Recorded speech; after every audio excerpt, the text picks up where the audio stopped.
Hello friends, कैसे हैं आप सब। देखिए आज हम क्या करने वाले हैं, थर्मोडायनेमिक्स के प्रीवियस ईयर क्वेश्चन करने वाले हैं। आज मैंने जेस्ट 2012 का क्वेश्चन पेपर लिया है जिसमें हम थर्मोडायनेमिक्स के क्वेश्चंस करेंगे। मैंने पहले ही क्वेश्चंस लिख करके रख लिए हैं ताकि हमारा ज़्यादा टाइम वेस्ट ना हो। तो देखिए क्वेश्चन फर्स्ट देखिए, a monoatomic ideal gas is at 170 degree Celsius and it is adiabatically compressed to 1/8 of its original volume. The temperature after compression is। ये हमारे पास चार ऑप्शन है। तो हमें क्या गिवन क्या है कि मोनो एटॉमिक आइडियल गैस है। मोनो एटॉमिक गैस गिवन है तो हम सबको इसके लिए गामा की वैल्यू पता होनी चाहिए। तो मोनो एटॉमिक गैस के लिए गामा की वैल्यू होती है 5/3। और क्या गिवन है कि गैस जो है वो एडियाबेटिकली हम उसको कंप्रेस कर रहे हैं और वॉल्यूम का रिलेशन गिवन है कि वो V2 जो है यानी कि फाइनल वॉल्यूम जो है हमारा इनिशियल का 1/8 टाइम्स हो गया है। तो हमें एक आफ्टर कंप्रेशन जो है वो टेम्परेचर फाइंड आउट करना है। तो देखिए एडियाबेटिक इक्वेशन जो है हम लोग जानते हैं वो क्या होती है, PV gamma is equal to constant. ये तो वेल नॉन रिलेशन है, लेकिन इसके अलावा एक और रिलेशन है जो हमें याद रखना चाहिए, क्योंकि यहाँ देखो टेम्परेचर और वॉल्यूम की बात की जा रही है। तो टेम्परेचर और वॉल्यूम को लेकर के हमारे पास जो एडियाबेटिक इक्वेशन आती है वो होती है TV gamma -1 is equal to constant. तो देखिए हम इस क्वेश्चन को कैसे करेंगे। लेट अस कंसीडर इनिशियली जो है वो गैस का टेम्परेचर और वॉल्यूम कितना था, T1 V1 गामा -1 और final temperature after compression is T2 V2 gamma -1। ठीक, तो हमें फाइंड आउट क्या करना है, T2 की हमें फाइंड आउट करना है। ठीक है, और हमारे पास T1 कितना गिवन है, 170 डिग्री सेल्सियस। इसे हम केल्विन में कन्वर्ट कर लेंगे तो हमारे पास कितना आ जाएगा, 443 केल्विन। ठीक, तो यहाँ से T2 की कितनी वैल्यू आ जाएगी, पहले हम फॉर्मूला से ही देख लेते हैं कि क्या एक्सप्रेशन बनने वाला है। V1/V2 की पावर गामा -1। T1 हम लोगों को गिवन है 443 एंड V1/V2 की वैल्यू हम यहाँ से फाइंड आउट करेंगे, that is 8 and gamma is 5/3 -1। तो देखिए यहाँ से क्या आ जाएगा, 443 8 रेज़ टू द पावर 2/3। अब इसके बाद बहुत ही सिंपल है, 8 को हम कैसे लिख सकते हैं, 2 की पावर क्यूब। इसको जब हम सॉल्व करेंगे तो हमारे पास क्या आ जाएगा, 172 केल्विन। और जब मैं इसको डिग्री सेल्सियस में कन्वर्ट करूंगी, 1772 minus 273 it is 1499 degree Celsius. ठीक है, तो अब आप सब यही कहेंगे कि ऑप्शन तो इसमें कोई मैच ही नहीं कर रहा है। तो देखिए कई बार ऐसे ही होता है, स्टेटमेंट में जो गिवन होते हैं उस फैक्ट्स के हिसाब से कुछ और आंसर आ रहा होता है। तो हम ये देखेंगे कि नियर बाई ये ऑप्शन डी को अप्रोच कर रहा है, तो option D is the right answer. ठीक है, अब इसके बाद देखिए question number 2। Question number 2 is consider a system of particles in 3D with momentum P and energy C, magnitude of P, where C is a constant. The system is maintained at inverse temperature beta and volume V, chemical potential mu. What is the grand partition function of the system? ये हमारे पास जो है चार option given है। तो देखिए इस question को कैसे सॉल्व करेंगे। चलिए देखते हैं इसको हम कैसे सॉल्व करते हैं। Canonical partition function,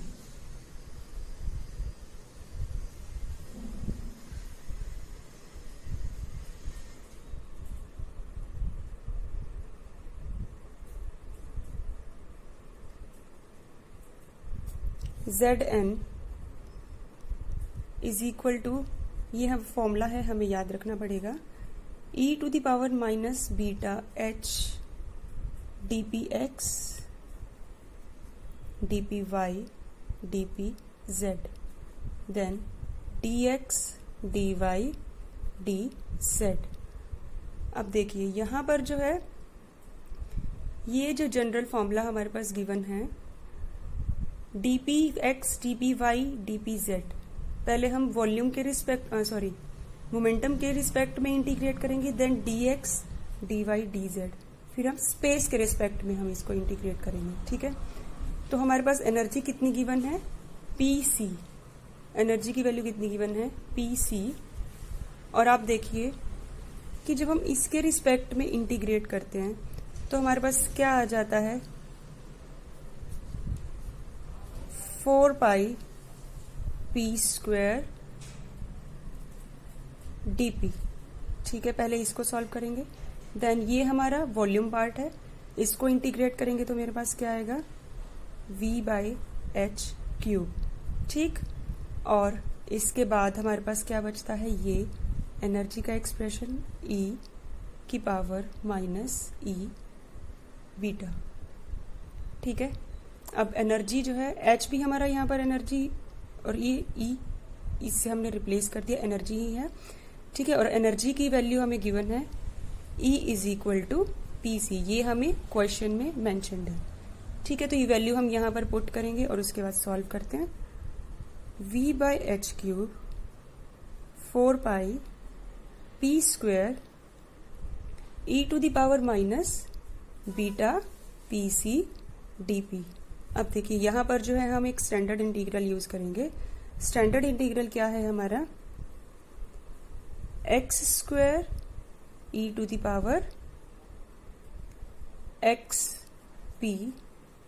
dp।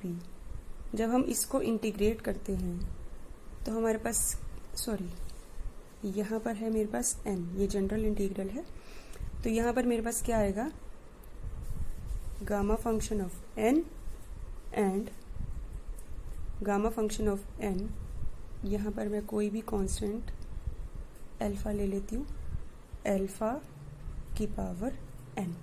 ठीक है, तो ये मेरे पास एक्सप्रेशन आएगा, तो मैं यहाँ अप्लाई करती हूँ।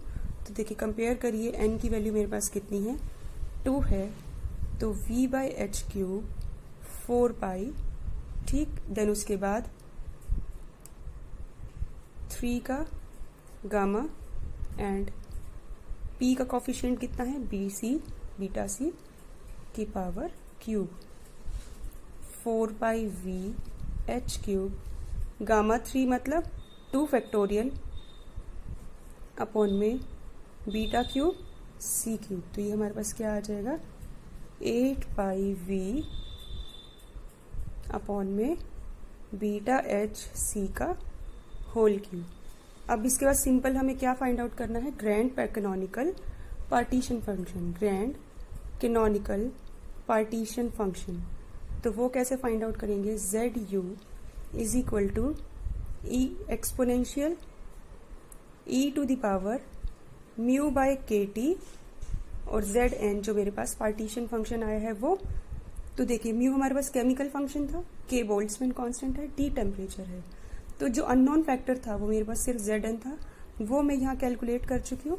Zn की वैल्यू मेरे पास क्या आ चुकी है, ये आ चुकी है, बस फिर वो वैल्यू हम यहाँ पुट कर देंगे और हमारे पास क्या आ जाएगा, grand canonical partition function exponential e⁻β। देखिए यहाँ 1/kt को मैं बीटा से रिप्लेस कर सकती हूँ, क्योंकि ऑप्शन में जिस तरीके से रिप्रेजेंट किए हुए हैं हमारे, उसी के अकॉर्डिंग हमें अपने आंसर को थोड़ा सा मैनिपुलेट करना पड़ जाता है। So this is the final grand canonical partition function. Exponential किस चीज़ का है, e⁻β 8 pi v upon beta hc whole power cube. अब इसके बाद देखते हैं हमारा थर्ड क्वेश्चन क्या है, consider system maintained at temperature T with 2 available energy states E1 and E2 with degeneracies G1 and G2. If P1 and P2 are the probabilities of occupancy of the two energy states, then what is the entropy of system? तो ये हमारे पास options है A B C D, 4 options given है। हमें given क्या है कि एक सिस्टम जो है वो 2 एनर्जी स्टेट्स के बीच अवेलेबल है, E1 एंड E2, और उन एनर्जी स्टेट्स की डीजनरेसी जो है वो क्या है, G1 एंड G2 है। तो हमें जो है उस पूरे सिस्टम की P1 P2 प्रोबेबिलिटीज को यूज करते हुए एंट्रोपी फाइंड आउट करनी है। तो देखिए कैसे फाइंड आउट करेंगे, देखिए कैसे फाइंड आउट करते हैं अब हम एंट्रोपी। सबसे पहले देखो कि सबसे पहले जो है प्रोबेबिलिटी को पार्टीशन फंक्शन की टर्म्स में हम कैसे मेंशन करेंगे। P I is equal to sigma G I E to the power minus beta E I upon में जेड। जेड हमारे पास क्या है, एक पार्टीशन फंक्शन है, ठीक है। तो हम क्या करेंगे, दोनों साइड लॉग फंक्शन अप्लाई कर देते हैं। Natural log L N P I is equal to L N G I minus beta E I minus L N Z, ठीक। तो यहाँ सब लॉग अप्लाई करने के बाद टर्म्स को थोड़ा सा रीअरेंज करेंगे। L N P i upon में g i is equal to minus of beta E i plus में, अब यहाँ देखिए मैं इसको माइनस एल एन जेड को क्या लिख सकती हूँ, एफ बाय के टी, क्योंकि हमारे पास जो एफ है फ्री एनर्जी जो है that is equal to Helmholtz free energy that is equal to F is equal to minus K T L N Z. तो टर्म्स को रीअरेंज करेंगे तो L N Z log Z की value हम find out कर सकते हैं, ठीक है।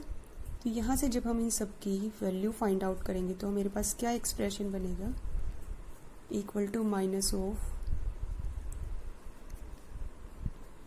बीटा 1/kt को हम क्या लिख सकते हैं, बीटा, और ये वैल्यू, ये एक्सप्रेशन मेरे पास बन जाएगा, ठीक है। सो बीटा वाली टर्म्स को हम कलेक्ट कर लेते हैं। Beta is equal to minus of f minus u, क्योंकि f is equal to u minus t s. So we have the value of l N P i over g i is equal to minus of beta into में Ts, T is the temperature and S is the entropy, ठीक है। तो अब देखिए हमें find out क्या करना है, एंट्रोपी फाइंड आउट करनी है।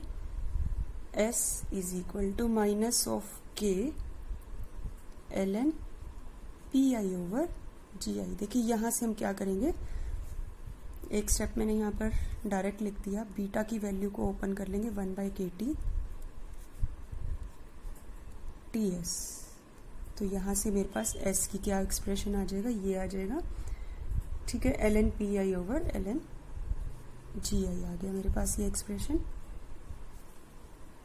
के sigma p i over l N P i over g i, ठीक है। जब हम यहाँ से इस एक्सप्रेशन को फाइंड आउट करेंगे तो उसको हम इस तरीके से समेशन के टर्म्स में भी लिख सकते हैं, क्योंकि सभी को एवरेज आउट करके ही तो हमने ये वैल्यू फाइंड आउट करी है, ठीक है। माइनस ऑफ के, समेशन को ओपन करेंगे क्योंकि हमारे पास प्रोबेबिलिटी की दो ही वैल्यूज पॉसिबल है, l N p one upon g one plus में p two L N p two upon में जी टू। तो मेरे पास ये एक्सप्रेशन आ जाएगा एंट्रोपी का, यानी कि मेरे पास कौन सा ऑप्शन ठीक है, ऑप्शन ए ठीक है। देखिए आगे देखते हैं क्वेश्चन नंबर 4 क्या था। देखिए जस्ट में जो है ज़्यादा हार्ड एंड फास्ट कोई क्वेश्चन, टफ क्वेश्चन नहीं आते हैं। देखिए ये बहुत ही सिंपल सा क्वेश्चन है। क्वेश्चन 4 क्या है कि efficiency of perfectly reversible Carnot heat engine operating between absolute temperature T and 0 is equal to. बहुत ही सिंपल सा क्वेश्चन है कि आपके पास ऑपरेटिंग टेम्परेचर जो है वो T एंड 0 गिवन है, तो आपके पास क्या एफिशिएंसी आने वाली है। एफिशिएंसी का जनरल फॉर्मूला आपको पता है 1 माइनस T2/T1, ठीक। तो आपको जो है सोर्स का टेम्परेचर कितना गिवन है T एंड सिंक का टेम्परेचर कितना गिवन है 0, यानी कि T2 given is 0 and this is T। तो आपकी एफिशिएंसी कितनी आ गई 1, that is option D is correct. देखिए नेक्स्ट क्वेश्चन देखते हैं। Question number 5, consider an ideal gas of mass m at temperature T1 which is mixed isobarically with an equal mass of same gas at temperature T2 in a thermally insulated container. What is the change in entropy? देखिए यहाँ पर क्या बोला है कि हमारे पास एक तो T1 टेम्परेचर पर गैस है जिसको हमने आइसोबारिकली मिक्स किया है सेम गैस को जो कि T2 टेम्परेचर पर है एक थर्मली इंसुलेटेड कंटेनर में। तो देखिए जब दो गैसेस हैं अलग अलग टेम्परेचर पर हैं T1 एंड T2, अभी हमें ये नहीं पता कि T1 ग्रेटर है कि T2 ग्रेटर है, लेकिन जो भी टेम्परेचर जिस भी गैस का टेम्परेचर ग्रेटर होगा तो मिक्स करने के बाद वो दोनों एक दूसरे के साथ इक्विलिब्रियम में आएंगे। एक गैस हीट लूज करेगी और एक गैस हीट गेन करेगी। एक गैस का टेम्परेचर राइज होगा और एक गैस का टेम्परेचर फॉल करेगा। और कब तक होगा ऐसा, जब तक कि हमारे पास इक्विलिब्रियम की स्टेज ना आ जाए। लेट अस सपोज जो इक्विलिब्रियम का टेम्परेचर है वो कितना है, T है। तो आइए देखते हैं कैसे इसको सॉल्व करेंगे। हमें फाइंड आउट क्या करना है, change in entropy of the system. So let T be the temperature of equilibrium.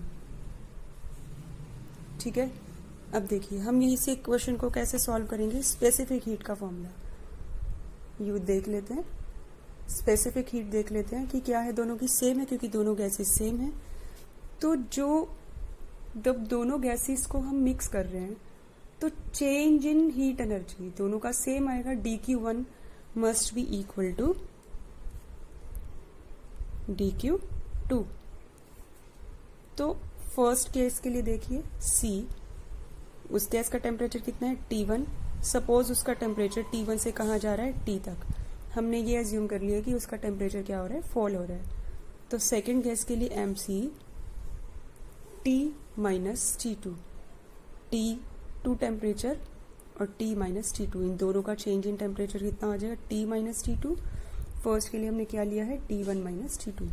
तो जब हम इसको सॉल्व करेंगे तो हमारे पास क्या आ जाएगा, T is equal to T1 plus T2 upon में 2 and we know change in entropy is equal to mCp delta T by T। ठीक है, ये हमारा क्या आ जाएगा, चेंज इन एंट्रोपी। ये जनरल फॉर्मूला है। तो देखिए दोनों सिस्टम जो हैं, दोनों गैसेस जो हैं, दोनों की हीट एनर्जी जो है चेंज हो रही है, तो एंट्रोपी भी दोनों की चेंज होगी। तो हम फाइंड आउट करेंगे कि दोनों की एंट्रोपी कितनी चेंज हो रही है। ठीक है,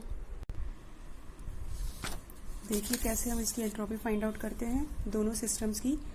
delta S is equal to delta S1 plus में डेल्टा S2।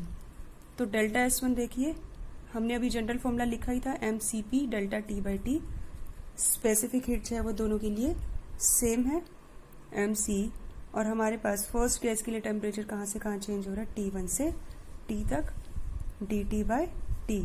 देन सेकेंड के लिए हमारे पास mc स्पेसिफिक हीट अगेन से टेम्परेचर T2 से T तक जा रहा है, दोनों इक्विलिब्रियम स्टेट तक पहुंच रहे हैं और इक्विलिब्रियम स्टेट का हमारे पास टेम्परेचर कितना है, T। तो ये कितना हो जाएगा, mc ln T over T1 mc ln T over T2। तो इसको जब हम सॉल्व करेंगे आगे क्या आएगा हमारे पास, delta S is equal to 2 times of mCp ln T over under root T1 to T2। यहाँ पर T की वैल्यू पुट करेंगे, हमारे पास क्या आई थी, T1 प्लस T2 अपॉन 2। 2 को अगर मैं इधर लेकर के आती हूँ तो T स्क्वायर हो जाएगा mCp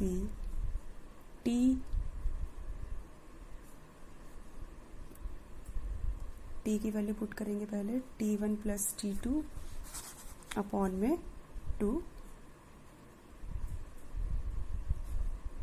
सॉरी यहाँ प्लस का साइन नहीं आएगा, मल्टीप्लिकेशन है। ठीक है, तो ये मेरे पास जो है वो फाइनल क्या आंसर बच जाएगा, 2mCp ln T1 plus T2 upon 2 under the root T1 and T2। ये मेरे पास फाइनल आंसर होगा और जो कि किससे मैच करता है, हमारे ऑप्शन ए के साथ। देखिए नेक्स्ट क्वेश्चन है, a thermally insulated ideal gas of volume V1 and temperature T expands to another enclosure of volume V2 through a porous plug. What is the change in temperature of the gas? ये आपके पास option है A B C D. तो देखिए यहाँ पर कौन सा phenomenon हो रहा है, जूल थॉम्सन इफेक्ट, क्योंकि जो हमारी गैस है वो इसका इनिशियल वॉल्यूम कितना है V1 और वो एक पोरस प्लग के थ्रू जो है वो एक्सपैंड हो रही है, और दूसरे एनक्लोजर का वॉल्यूम कितना है हमारे पास V2। तो देखिए हमारे पास एक वेल नोन रिलेशन है, कैसे सॉल्व करेंगे देखते हैं। DH is equal to T DS plus में V DP। ठीक, तो पोरस प्लग हमारा जो एक्सपेरिमेंट था उसके लिए क्या था, DH is equal to 0।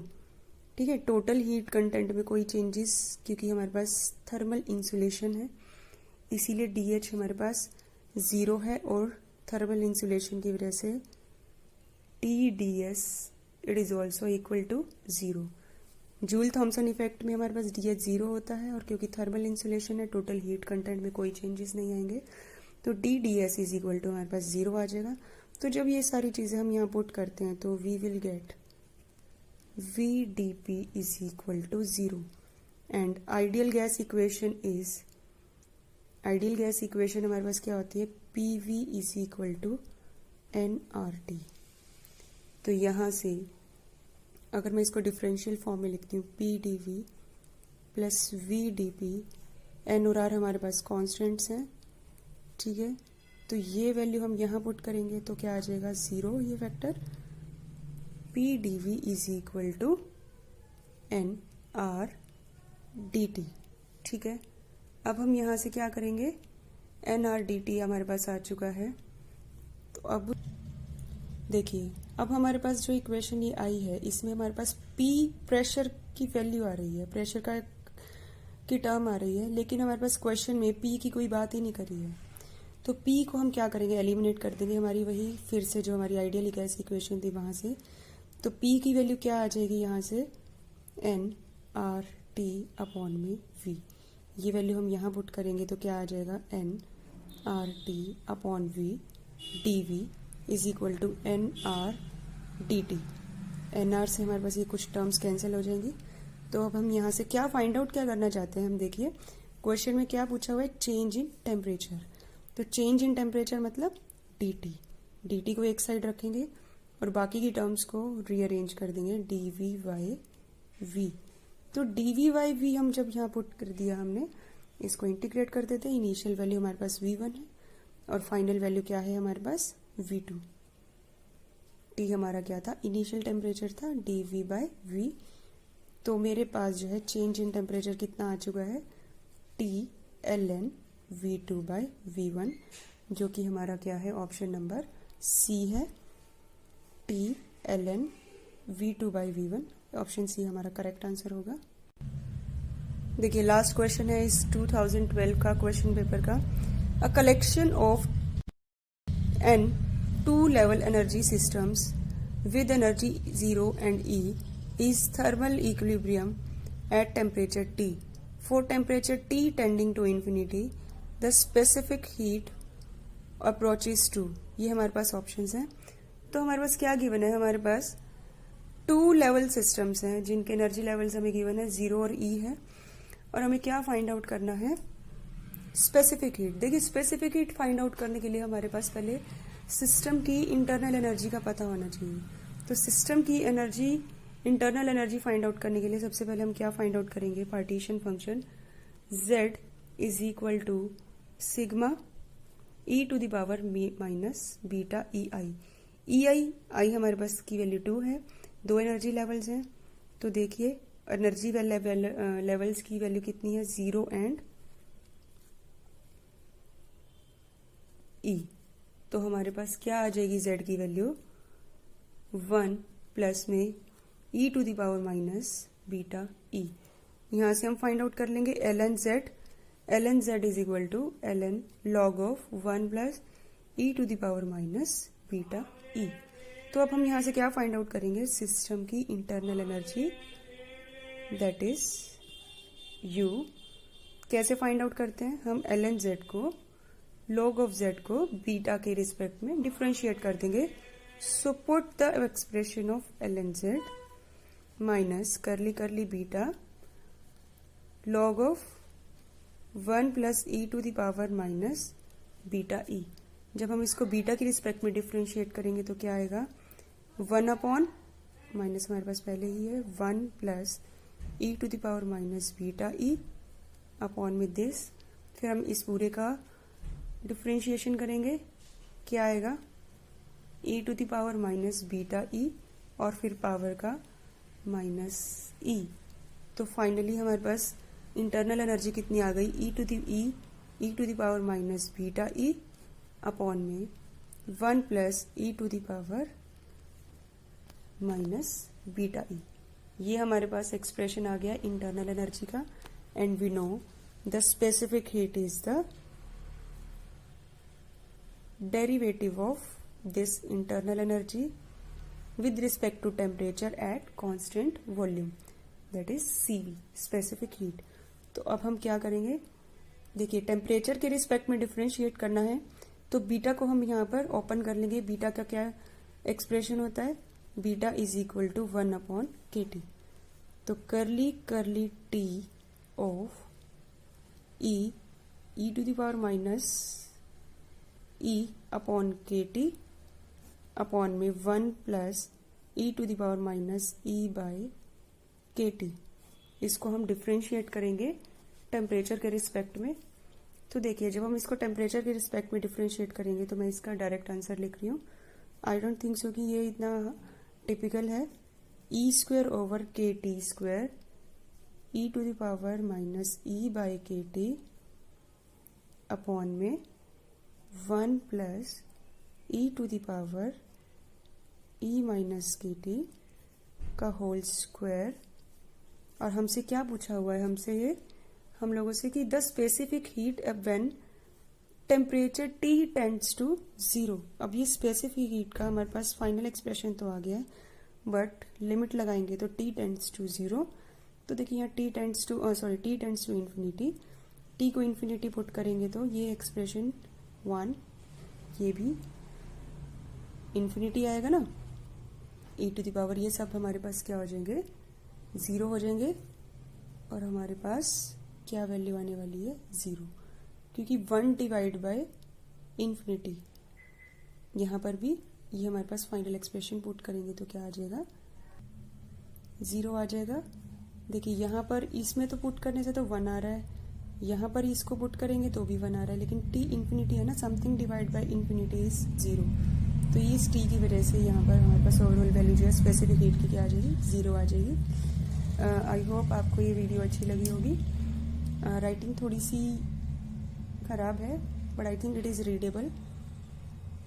Please like, share and subscribe my channel. Thank you.